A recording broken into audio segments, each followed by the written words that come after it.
आपने एक डाइटिंग कर ली यानी अपनी कटिंग कर ली, कैलोरी डेफिसिट पे जाकर आपने अपनी डिजायर्ड फिजिक हासिल कर ली, लेकिन उसके बाद अब क्या? तो इसके रिगार्डिंग जब बात आती है तो लोग बोलते हैं कि आपको रिवर्स डाइटिंग करनी चाहिए। तो आज हम बात करेंगे कि रिवर्स डाइटिंग क्या है और इसको किस तरीके से करना चाहिए, या फिर करना भी चाहिए या फिर नहीं। अगर नहीं करना चाहिए तो फिर क्या सोल्यूशन है इसके लिए।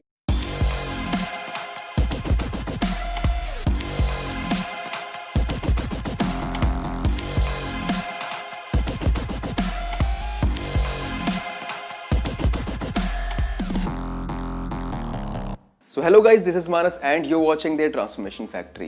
गाइज, हमारे चैनल पे हम हेल्थ, फिटनेस एंड न्यूट्रिशन के बारे में बात करते हैं। अगर आप हमारी फ्यूचर में किसी भी इस तरह की वीडियोस को मिस नहीं करना चाहते तो मेक श्योर आप चैनल को सब्सक्राइब करके सब्सक्राइब बटन के बगल में एक बेल आइकन है, उसको जरूर प्रेस करें ताकि जब भी मैं अपनी कोई नई वीडियो अपलोड करूँ आपको नोटिफिकेशन मिल जाए। तो गाइज, बात करते हैं अब रिवर्स डाइटिंग के बारे में। रिवर्स डाइटिंग के बारे में मैंने जितनी भी वीडियोज देखी उसमें मोस्ट ऑफ द वीडियोज मैंने गलती पाई इंडियन वीडियोज।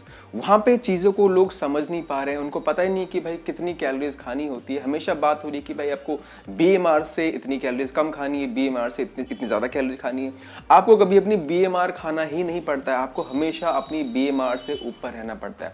आपकी जो मेंटेनेंस कैलोरीज होती है हमेशा आपका बीएमआर से ऊपर रहता है। इवन आपका जो डेफिसिट कैलोरीज जो आप इनटेक कर रहे होते हैं वो भी आपका बीएमआर से ऊपर रहता है। कभी भी आपको अपना बीएमआर इतना कैलोरी नहीं खाना होता है, या फिर उससे कम आपको जाना ही नहीं चाहिए। तो रिवर्स डाइटिंग को समझने से पहले मैं आपको कुछ चीजें इसी के बारे में, मेंटेनेंस कैलोरीज के बारे में बता देता हूं। तो गाइस देखिए, एक्चुअली आपकी बॉडी कहां का एनर्जी लगाती है। सबसे पहले आपका BMR, basal metabolic rate. Actually आपके बॉडी के जितने भी ऑर्गन्स है उनको बेसिक उनके फंक्शंस करने के लिए जो भी एनर्जी की जरूरत होती है वो होती है आपकी बीएमआर। अब बीएमआर के बाद आपको चाहिए होता है NEAT, non exercise activity thermogenesis, यानी वो कोई भी एक्टिविटी जो कि आपकी मेनली एक्सरसाइज नहीं है, आप इनवॉलंटरी कर लेते हैं। मतलब जैसे कि मैं बात कर रहा हूँ तो मैं अपने हाथों का इस्तेमाल कर रहा हूँ, अपने हाथ हिला रहा हूँ, या फिर कुछ लोग बैठे बैठे अपने इस तरह से हाथ पैर कुछ भी ऐसे मूवमेंट कर रहे होते हैं, तो वो आपकी नीट में आ जाती है। इसमें आप कैलोरीज बर्न करते हैं। उसके बाद आपका TEF आ जाता है, यानी थर्मिक इफेक्ट ऑफ फूड, यानी जो आप खाना खाते हैं उस खाने को अपनी बॉडी में प्रोसेस करने के लिए भी आप एनर्जी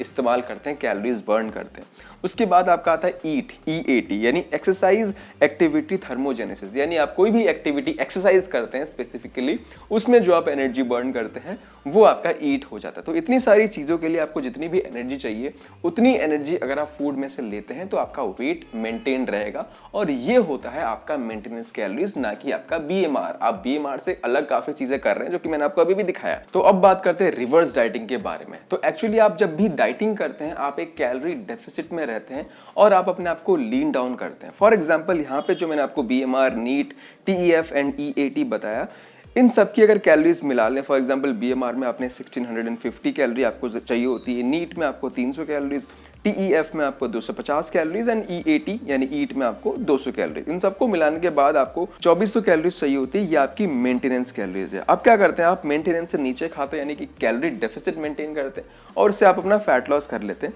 और फैट लॉस करते करते मान लेते हैं कि अब आप 1800 कैलोरीज आपकी बन चुकी है मेंटेनेंस कैलोरीज। तो यानी अब आप इस वक्त पे 1500 कैलोरीज लगभग खा रहे हैं, यानी आपको एक डेफिसिट मेंटेन करना है तो आप 1500 कैलोरीज खा रहे हैं अपना फैट लॉस करते रहने के लिए। तो जब भी आप एक कैलोरी डेफिसिट में जाते हैं, आप डाइटिंग करते हैं, तो आपकी बॉडी में मेटाबॉलिक एडेप्टेशन होता है, या फिर हम इसको एडेप्टिव थर्मोजेनेसिस बोलते हैं। इसका मतलब आपकी बॉडी की पूरी कोशिश रहती है कि भाई मैं अपना वजन कम करने नहीं दूं, या फिर अपने वजन को मैं कम होने की जो स्पीड है उसको मैं स्लो डाउन करूं, क्योंकि बॉडी को सर्वाइव करना है।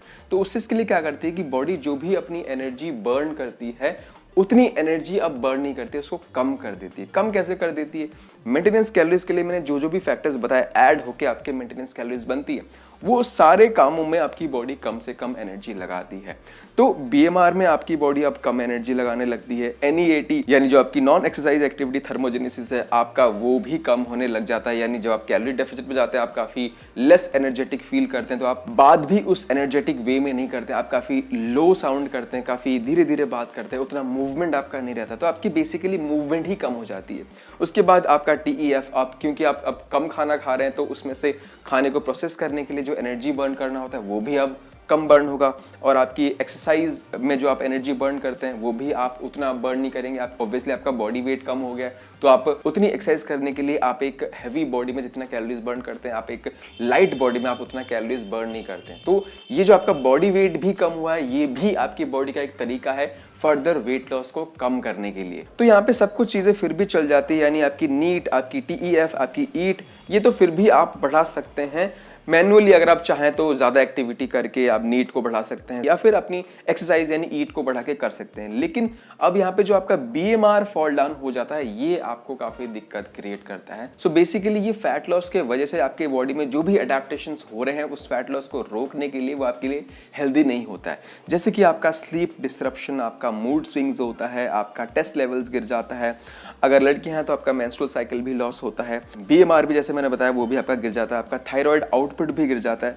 आपका स्ट्रेंथ लेवल गिर जाता है, आपका लीन बॉडी मास भी गिर जाता है, आपको ज़्यादा भूख लगने लगती है, आपको हमेशा आप खाने के बारे में सोचते रहते हैं, आपको इरिटेबिलिटी होती है, आपको फूड डिसऑर्डर होने के, बिंज ईटिंग करने के, या फिर आप का बुलिमिया होने के चांसेस, इस तरह के काफ़ी एनोरेक्सिया होने के चांसेस बढ़ जाते हैं। तो यानी आप अगर जब भी एक डेफिसिट में जाते हैं, आपकी बॉडी में इस तरह की चीज़ें होने लगती हैं, जब आपकी बॉडी में मेटाबॉलिक अडेप्टेशंस होता है, यानी आपकी बॉडी पूरी की पूरी कोशिश करती है कि भाई फैट लॉस नहीं करना है।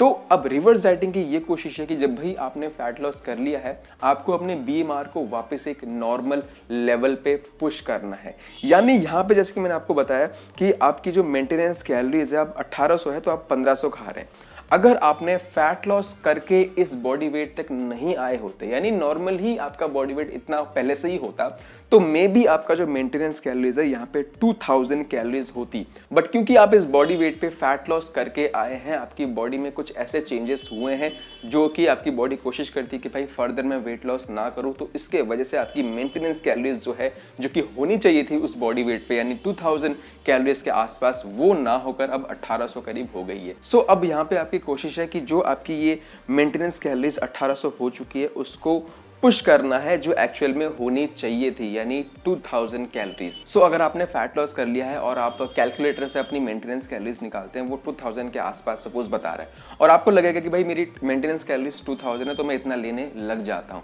लेकिन एक्चुअल में आपकी जो मेंटेनेंस कैलोरीज है वो गिर गई है, यानी वो अभी 1800 है। तो जब आप 2000 कैलोरीज लेने लगेंगे, वो आपके लिए एक सरप्लस हुआ और उससे आप फैट गेन करते हैं और ये दिक्कत हो जाती है। सो इस वजह से ये रिवर्स डाइटिंग का अप्रोच आया है। इसको किस तरह से करते हैं वो मैं आपको समझा देता हूँ। इसमें एक्चुअली करना क्या है, जैसे कि मैंने आपको बताया कि अभी आप करंटली 1500 कैलोरीज ले रहे थे अपना फैट लॉस करने के लिए, क्योंकि आपकी करंटली जो मेंटेनेंस है वो 1800 है। तो आपको क्या करना है कि हर वीक अब 50-50 कैलोरीज बढ़ाते रहना है to reach your new maintenance calories, जो कि आपकी 1800 कैलोरी है। तो फर्स्ट वीक में आप 1550 कैलोरीज ले रहे होंगे, सेकंड वीक में आप 1600 कैलोरीज ले रहे होंगे, थर्ड वीक में आप 1650 कैलोरीज ले रहे होंगे। तो इस तरह से आप अपने 6th वीक में 1800 कैलोरीज तक पहुंच चुके होंगे, जो कि आपकी करंट मेंटेनेंस कैलोरीज थी। अब क्योंकि आपकी जो एक्चुअल मेंटेनेंस कैलोरीज जो आपकी होनी चाहिए थी उस वेट पे, वो नहीं है, यानी आपकी 2000 मेंटेनेंस कैलोरीज अब नहीं है, तो आप क्या करेंगे फिर, जब आप अपने करंट मेंटेनेंस पे पहुंच चुके हैं, यानी 1800 पे पहुंच चुके हैं, तो अब यहां से आप धीरे धीरे अपनी कैलोरीज को बढ़ाएंगे ताकि आपकी बॉडी जो है अपनी मेंटेनेंस कैलोरीज को आगे पुश करे, यानी 2000 की तरफ पुश करे।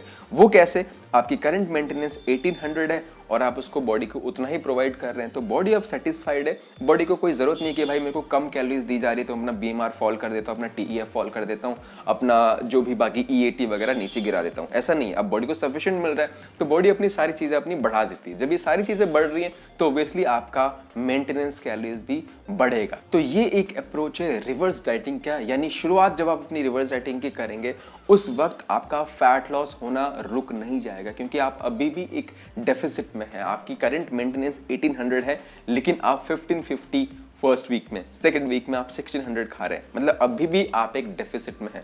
मतलब आपकी डाइटिंग खत्म होने के बाद आप एक काफी लंबे दौर तक आप अभी भी डेफिसिट में होते हैं। धीरे धीरे उस डेफिसिट को आप कम कर रहे हैं, यानी जो आपका रेट ऑफ फैट लॉस है उसको आप स्लो डाउन कर रहे हैं, ना कि आप यहाँ पे वेट गेन कर रहे हैं। तो इसलिए जो लोग काफी घबराए होते हैं कि भाई मेरा वेट नहीं गेन होना चाहिए, मेरे को वापस फैट नहीं गेन होना चाहिए, तो उन लोगों के लिए ये एक सही सा अप्रोच उन्हें लगता है कि उनके लिए ये है, कम से कम फैट गेन करते हुए मैं अपनी मेंटेनेंस कैलोरीज को ऊपर लेके जाऊंगा और यहाँ पे मेरी मेंटेनेंस कैलोरीज ज्यादा हो पाएगी तो मैं ज्यादा खाना खा भी पाऊंगा, प्लस मेरा फैट गेन भी नहीं होगा। और यहाँ पे आपका मैक्रो सेटअप जो है वो नॉर्मल रहता है, एक हेल्दी मैक्रो सेटअप जैसे होता है, आपको प्रोटीन फैट्स एंड कार्ब्स जैसा चाहिए होता है उस तरह से लेंगे। स्पेशली आपको यहाँ पे प्रोटीन पे ध्यान देना है, आपको प्रोटीन कितना लेना चाहिए उसके लिए मैंने एक सेपरेट वीडियो डेडिकेट करा है। वीडियो का जो थंबनेल आपको स्क्रीन पर नजर आ रहा है और इस वीडियो की लिंक भी मैं आपको डिस्क्रिप्शन बॉक्स में दे दूंगा। मेक श्योर आप इसको जरूर देखें ये पता करने के लिए कि भाई आपको कितना प्रोटीन की जरूरत है। और सबसे इंपॉर्टेंट चीज आपको ये ध्यान रखना है कि रिवर्स डाइटिंग मेनली किया किस वजह से जाता है।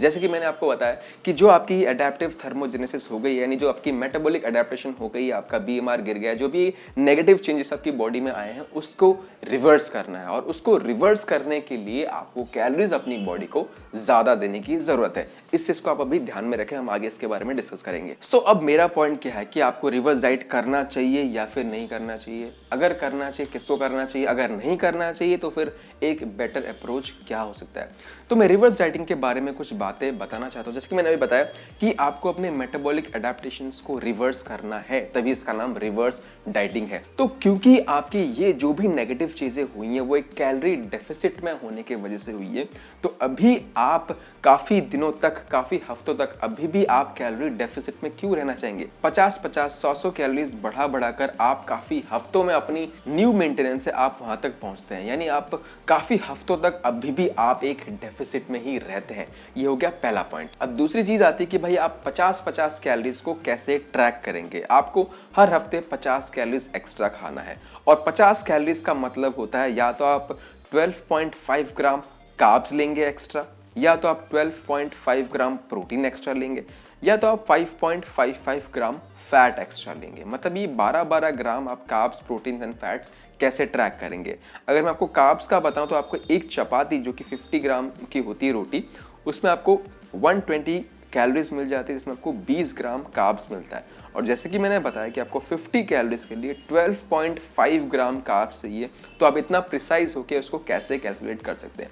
और जब भी आप रोटी ले रहे हैं आपको सिर्फ कार्ब्स भी नहीं मिल रहा है, आपको उसके साथ फैट्स एंड प्रोटीन्स भी मिल रहा है। तो आप ये 50-50 कैलोरीज कैसे ट्रैक करेंगे। या फिर आपकी जो डेली एक्टिविटी होती है, आपको कहीं पे जाना होता है, वहां पे आप किस दिन भाग के चले गए, तो 50 कैलोरीज नहीं 50 से ज्यादा तो आप यहीं बर्न कर लेंगे। तो ये आपको ट्रैक डाउन करना, इतनी ज्यादा कैलकुलेशन चलना थोड़ी दिक्कत हो जाती है। एंड मैं बता दूं यहाँ पे रिवर्स डाइटिंग की जो फेलियर रेट है वो काफी ज्यादा है। रिवर्स डाइटिंग के ऊपर कोई प्रॉपर रिसर्च नहीं है कि भाई रिवर्स डाइट काम करता है या नहीं करता है। लोगों ने बस अपने एक्सपीरियंस के थ्रू लोगों ने ऑब्जर्व करा कि मेरे क्लाइंट पे काम कर रहा है फिर काम नहीं कर रहा है, तो उस तरीके से ये एक सेल्फ मेड कॉन्सेप्ट है जो कि आगे बढ़ता गया। और मेरा ये मानना है कि डाइटिंग के बाद आपने अपना गोल हासिल कर लिया है, अभी आपको अपने आप को रिवॉर्ड देना चाहिए, आपको अपने आप को अभी भी पनिश नहीं करना है। हाँ, मैं समझ सकता हूँ कि फैट लॉस के बाद आपको अपने एब्स को खोते हुए देखना अच्छा नहीं लगता है, बट ये जो एक तरीका है रिवर्स डाइटिंग का, मेरे हिसाब से सही नहीं है। आप अभी भी अपने आप को पनिश कर रहे हैं उस 6 पैक एब्स को मेंटेन करने के लिए।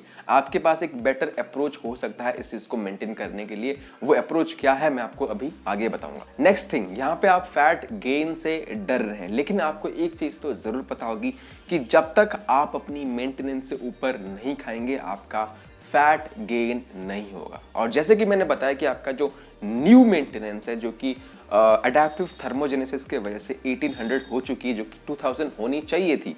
जो आपका न्यू मेंटेनेंस यानी 1800, जब तक आप 1800 से ऊपर नहीं खाएंगे आपका फैट लॉस नहीं होगा। जो लोग दूसरी वीडियोस में बात करते हैं कि अगर आप अपनी मेंटेनेंस पे आ जाएंगे तो आपका फैट गेन हो जाएगा, तो वो लोग उस मेंटेनेंस को कैलकुलेट कर रहे हैं जो कि उनकी होनी चाहिए थी, यानी 2000।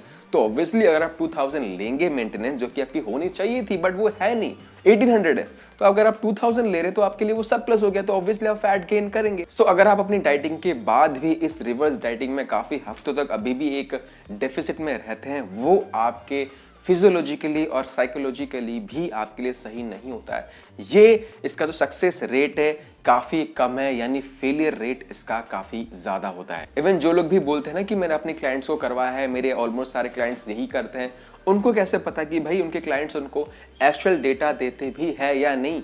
अगर उनके क्लाइंट जैसे वो रिवर्स डाइटिंग चला रहे हैं, जो उनका कोच बोल रहा है, वैसे अगर नहीं भी कर रहे हैं, तब भी उनको रिजल्ट आना है अगर वो अपनी मेंटेनेंस से ऊपर नहीं खा रहे हैं। मतलब कोच सोच रहा है कि मैं हर हफ्ते उसको 50-50 कैलोरीज ही एक्स्ट्रा दे रहा हूं, बट एक्चुअल में वो कभी कभार अपनी मन मर्जी के हिसाब से खा लेते हैं, जो कि अपने कोच को वो रिपोर्ट नहीं करते। बट क्योंकि वो अपनी किसी ना किसी रीजन से मेंटेनेंस से ऊपर नहीं जा रहे, या फिर किसी दिन अगर मेंटेनेंस से ऊपर चले गए, दूसरे दिन अपने आप को काफी ज्यादा रेस्ट्रिक्ट कर लेते होंगे, तो कहीं ना कहीं वो अपने मेंटेनेंस के आसपास घूम रहे होते, तो इस वजह से उनको रिजल्ट आ रहा है, ना कि रिवर्स डाइटिंग करने के वजह से। एक बुक है strength pyramid by Eric Helms, उसमें एक न्यूट्रिशन की बुक है, उसमें से मैं आपको एक पेज दिखा दूंगा। यहाँ पे मैं आपको दिखा दूंगा कि उनके हिसाब से उन्होंने अपनी क्लाइंट्स को जितना भी ट्रेन करा है, उनके हिसाब से इसका सक्सेस रेट या फिर फेलियर रेट कितना है। अब जो लोग भी इस रिवर्स डाइटिंग को बताते हैं, वो कोई भी बैकअप में ना कोई डेटा देते हैं, ना कोई रिसर्च दिखाते हैं, क्योंकि इसके लिए कोई बैकअप, कोई डेटा है नहीं। ये बस लोगों का ही बनाया हुआ है, लोगों के एक्सपीरियंस से लोगों ने ऑब्जर्व करा है। लेकिन जो इसका रिजल्ट है, यानी कितने लोग इसमें सक्सेस होते हैं, कितने लोग इसमें फेलियर होते हैं, इसके बारे में हर किसी को नहीं पता लगता है। तो अगर आपके क्लाइंट्स आपके साथ जेन्युइन है, तो ही आपको पता है कि इसका सक्सेस रेट कितना होता है, इसका फेलियर रेट कितना होता है। या फिर आपको सक्सेस एंड फेलियर रेट पता भी है, लेकिन फॉर द सेक ऑफ कि लोगों को कुछ अलग बताना है यूट्यूब पे, या फिर अपने क्लाइंट्स को कुछ अलग बताना है, कुछ इनोवेटिव बताना है, कि उनको इंप्रेस कर सके कि भाई क्या बात है, मतलब एक नई सी चीज बताइए, तो उस वजह से भी हो सकता है कि काफी ज्यादा रिवर्स डाइटिंग को फॉरवर्ड किया जाता है कि भाई आपको ये करना चाहिए, एक नई सी चीज है रिवर्स डाइटिंग, बड़ी कमाल की चीज है। इवन मैं आपको बता दूं, जो स्टेज कॉम्पिटिटर्स होते हैं, उन लोगों में ये रिवर्स डाइटिंग किया जाता है। तो ये कॉन्सेप्ट को वहीं से उठाया गया है। जो लोग वो करते हैं, वो चीज हमें करने की जरूरत नहीं है। यानी अब तो वो लोग भी इस चीज को नहीं करते हैं, उन्हें भी समझ आ गया कि reverse dieting is not a best approach, कि भाई आपकी डाइटिंग के बाद अभी भी आप काफी हफ्तों तक क्यों अपनी कैलोरी डेफिसिट में रहना चाहेंगे। आपको अगर वो सारे चेंजेस जो आपके एक कैलोरी डेफिसिट में रहने की वजह से आई है, आपको उसको रिवर्स करना है, तो सबसे पहले आपको एक कैलोरी डेफिसिट से ही हटना पड़ेगा ना। सो वो लोग क्या करते हैं कि इंटेंशनली फैट गेन करते हैं, यानी इंटेंशनली वो एक सरप्लस में जाते हैं, क्योंकि उनका बॉडी फैट परसेंटेज एक हेल्दी रेंज में नहीं है। तो ऑब्वियसली अगर हमारी बात है, हम तो अभी भी हेल्दी फैट परसेंटेज में है, बट हमें अभी यहाँ पे कोशिश ये करनी चाहिए कि जल्दी से जल्दी कैलोरी डेफिसिट से बाहर आना है, एटलीस्ट हमें मेंटेनेंस तक जाना चाहिए। एंड अगर आप रिवर्स डाइटिंग कर रहे हैं, यानी अगर आपकी डाइटिंग खत्म होने के बाद भी आप काफी दिन ले रहे हैं कैलोरी डेफिसिट में रहकर मेंटेनेंस तक पहुंचने के लिए, तो उतने दिन तक आप अपनी परफॉर्मेंस पे भी फोकस नहीं कर सकेंगे। यानी अगर आपकी बॉडी लेस एनर्जेटिक होगी, अभी भी कैलोरी डेफिसिट में होगी, आपका परफॉर्मेंस अच्छा नहीं होगा, हेंस आपकी मसल गेन करने की जो पोटेंशियल है, जो भी आपकी कैपेसिटी है, वो आप रीच नहीं कर सकेंगे। सो क्या रिवर्स डाइटिंग बुरा है, आपको इसको नहीं करना चाहिए? नहीं, मैं ऐसा नहीं कह रहा हूं। अगर आपके पास दो ऑप्शंस है, एक है भाई कंपटीशन खत्म हो गया, आप बिंज ईटिंग कर रहे हैं, जो सामने आया आप खाते जा रहे हैं। दूसरा ऑप्शन है रिवर्स डाइटिंग। तो इस केस में ऑब्वियसली आपका रिवर्स डाइटिंग सही होगा, आप इसमें ज्यादा फैट नहीं गेन करेंगे। लेकिन क्या रिवर्स डाइटिंग एक बेस्ट अप्रोच है? तो इस केस में मैं कहूंगा कि नहीं, बेस्ट अप्रोच नहीं है। तो फिर क्या करना चाहिए? गाइज यहाँ पे मेरे हिसाब से जब भी आपका एक फैट लॉस पीरियड खत्म होता है, आप एक डेफिसिट में जाकर फैट लॉस अपनी कर लेते हैं, एक डिजायर्ड फिजिक हासिल कर लेते हैं, उसके बाद आपकी कोशिश रहनी चाहिए कि भाई जो भी आपकी करंट मेंटेनेंस है, आपको सीधा वही खाना शुरू करना है। अब आप बोलेंगे कि भाई करंट मेंटेनेंस पता कैसे लगेगा? आप अगर कैलकुलेटर का इस्तेमाल करेंगे किसी भी, वो आपका करंट मेंटेनेंस नहीं बताएगा, वो सिर्फ इतना बताएगा कि अगर आपका बॉडी वेट ये है, आपका हाइट ये है, तो आपकी मेंटेनेंस कितनी होनी चाहिए। लेकिन क्योंकि आप अपनी बीएमआर को, आप अपनी मेटाबॉलिज्म को रप्चर कर चुके हैं, आपकी वो मेंटेनेंस अब नहीं होगी। सो आप इस केस में अपनी बॉडी वेट को ट्रैक करेंगे कि भाई किस रेट में आप फैट लॉस कर रहे हैं या फिर वेट लॉस कर रहे हैं, तो उसके हिसाब से आपको पता लगेगा कि आपको कितनी कैलोरीज बढ़ाने की जरूरत है अपनी मेंटेनेंस पे पहुंचने के लिए। और इस चीज पे मैंने एक वीडियो बनाई है कि अपनी मेंटेनेंस कैलोरीज कैसे पता करना है। इस वीडियो में मैंने बहुत सारे तरीके बताए मेंटेनेंस कैलोरीज निकालने के। जो कैलकुलेटर वाला फॉर्मूला देखना है इसमें, वो फॉर्मूला तब अप्लाई होता है जब आपने फैट लॉस नहीं किया होता है, यानी जो आपका एक हेल्दी मेंटेनेंस कैलोरीज आना चाहिए। लेकिन जो मैंने वहां पे खुद से मैन्युअली कैलकुलेट करने वाली चीज बताई है, आप उसका इस्तेमाल करेंगे ये पता करने के लिए कि अभी आपका कितना मेंटेनेंस कैलोरीज है। एग्जांपल के तौर पे मैं आपको समझा देता हूं कि आपको 3500 कैलोरीज चाहिए होता है एक्स्ट्रा अगर आपको 1 पाउंड गेन करना है, या फिर आपको 3500 कैलोरीज डेफिसिट में जाना पड़ता है 1 पाउंड वेट लॉस करने के लिए।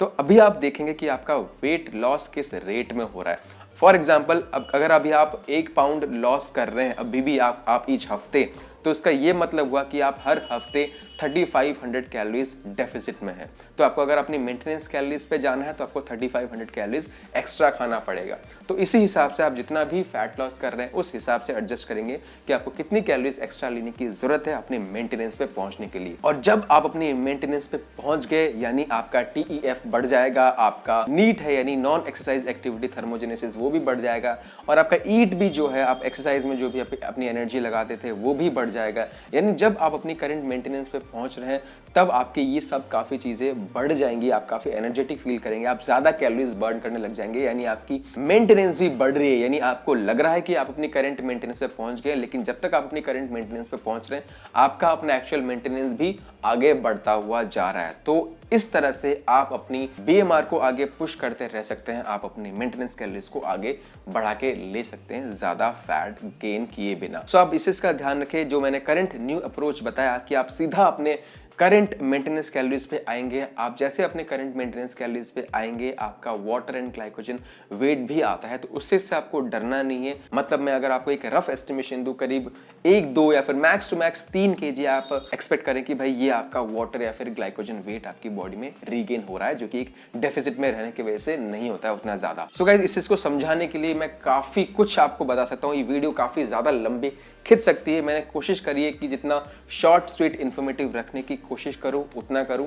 इसके बाद आई एम डैम श्योर कि आपको कुछ ना कुछ डाउट जरूर होगा। आप प्लीज अपने उन डाउट्स को कमेंट सेक्शन में जरूर पूछ लें, मैं आपको जरूर क्लियर करने की कोशिश करूंगा। क्योंकि इससे पहले मैंने जितनी भी रिवर्स डाइटिंग पे वीडियोस देखी यूट्यूब पे, वो सब ही बुलशिट बातें कर रहे थे, आपको कंफ्यूज करके रखा हुआ है, सारा ही गलत इन्फॉर्मेशन दिया हुआ है। तो मैंने उन गलत इन्फॉर्मेशन को यहाँ पे करेक्ट करके नहीं बताया, यानी इस वीडियो में मैंने ये नहीं बताया कि वो क्या बता रहे हैं मैं क्या बता रहा हूँ, उतना ज्यादा मैंने नहीं बताया। मैंने सिर्फ आपको सही इन्फॉर्मेशन दिया है। अगर आपको उनसे कंपेयर करके फिर आप मेरी वीडियो देख रहे हैं, उसके बाद आपको कुछ डाउट आता है, तो जरूर आप उस कंपैरिजन के बाद अपने डाउट्स को जरूर पूछ लेना। मैं जरूर चाहूंगा आपके डाउट्स को क्लियर करूं। अगर वीडियो पसंद आई और मैं आपको इस बात के लिए कन्विंस कर पाया हूं कि आपको रिवर्स डाइटिंग करना आपके लिए एक बेस्ट अप्रोच नहीं है, तो प्लीज मेक श्योर आप वीडियो को लाइक करके अपने स्टोरीज में शेयर जरूर कर रहे हैं। इस इंफॉर्मेशन को, इस इतनी ज्यादा जरूरत वाली इंफॉर्मेशन को शेयर करने के लिए, दोस्तों की मदद करने के लिए, साथ ही साथ हमारे चैनल की भी मदद इससे होगी। With this that's a wrap on this video. मिलते हैं एक नई वीडियो के साथ। Till then stay fit, stay healthy. This is Manas, take care.